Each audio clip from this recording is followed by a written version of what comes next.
ఆనాడు బ్రిటిష్ వాళ్ళతో ఎంత ప్రమాదం ఉండేనో ఈనాడు ఉన్న బీజేపీ అంటే బీజేపీ భారతీయ జనతా పార్టీ కాదు, ఇది బ్రిటిష్ జనతా పార్టీ. బ్రిటిషర్స్ విభజించు పాలించు పేదవాళ్ళను అణగదొక్కు అన్న ఆలోచన బ్రిటిషర్స్ నుంచి ఇచ్చిన ఆలోచనతోటే ఈనాడు మనల్ని అణిచివేయాలని చూస్తుంది.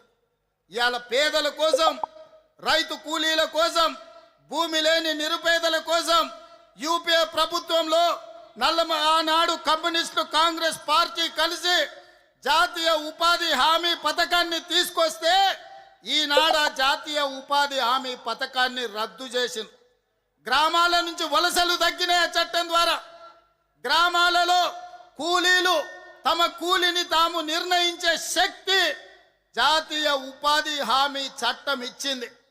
ఇవాళ అదానీ అంబానీలకు కూలీలు దొరకడం లేదు, ప్రజలు వలసలు పోవడం లేదు, నగరాలు వలసలు పోయే రోజులు మారిపోయి మొన్న వచ్చిన కరోనా సమయంలో ఈ దేశంలో ఉండే పేదలను ఆదుకోవడానికి జాతీయ ఉపాధి హామీ పథకమే ప్రయోజనం చేకూరింది.